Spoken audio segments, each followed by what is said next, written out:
معزز سامعین، حضرت عمر فاروق رضی اللہ تعالیٰ عنہ آپ نہ رستے میں سے جا رہے ہیں،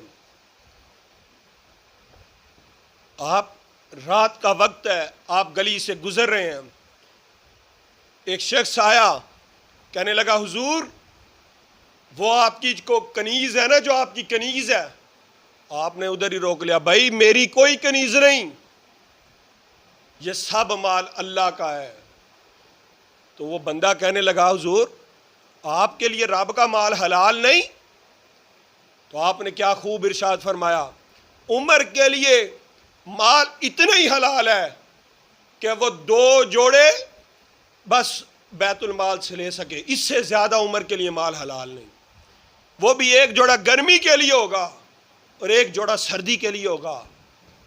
اور مال اور جو روپیہ پیسہ ہے عمر کے لیے صرف اتنا ہی حلال ہے کہ اس سے صرف حج کر سکے اور عمرہ کر سکے، اس سے زیادہ عمر پیسہ نہیں لیتا. اور رب کے مال میں صرف اتنا ہی مال حلال ہے کہ اس کے بچے 2 وقت کی روٹی کھا سکے، اس سے زیادہ عمر کے لیے مال حلال نہیں. تو آج کل کے حکمرانوں کو یہ سوچنا چاہیے، ارے حکمران تو وہ تھے، خلیفہ رسول بھی تھے، 22 لاکھ مربع میل کے حکمران بھی تھے، مگر آپ نے مال اپنے لیے اتنا ہی پسند کیا کہ صرف 2 جوڑے ہوں، وہ بھی ایک سردی کا اور ایک گرمی کا. مال اتنا ہی لینا چاہا کہ اس سے حج اور عمرہ کر سکیں، اور کھانا اسی طرح کا کھانا چاہا کہ اس سے صرف 2 وقت کی روٹی سے اس کے بچے پیٹ بھر سکیں، اس سے زیادہ عمر کے لیے مال حلال نہیں. آپ نے حکمرانی کا اصول قائم کیا کہ کوئی بھی شخص جو حکمران بننا چاہتا ہے وہ اعلیٰ قسم کی سواری نہیں لے گا، اعلیٰ قسم کے گھوڑے نہیں لے گا، اور نہ وہ اعلیٰ قسم کا لباس پہنے گا.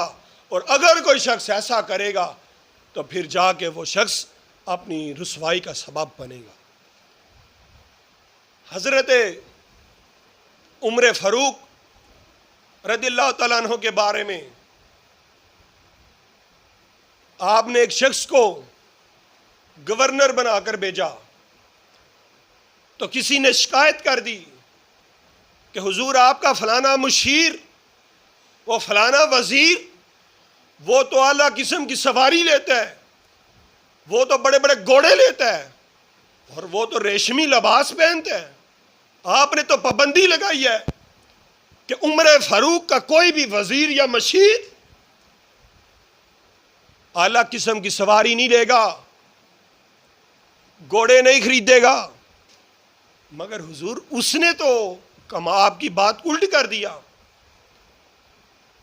تو آپ نے کہا اس کو بلایا جائے. تو جب بلایا گیا، پوچھا، اس نے کہا جی بالکل میں تو ایسے ہی کرتا ہوں. آپ نے فرمایا کہ بیت المال سے بکریوں کا ریوڑ لے کر آؤ. آپ نے کہا تو نے اعلیٰ قسم کی سواری لی، میرے منع کرنے کے باوجود تم نے میرے بنائے ہوئے قانون کو توڑا، ان غریبوں کے مال پر تم نے عیاشی کی.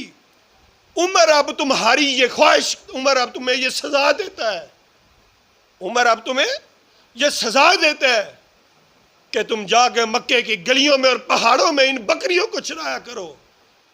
جب تمہاری میں مر جائے پھر آنا عمر دوبارہ تمہیں حکمران بنا دے گا. ارے عمر فاروق تو وہ شخصیت ہے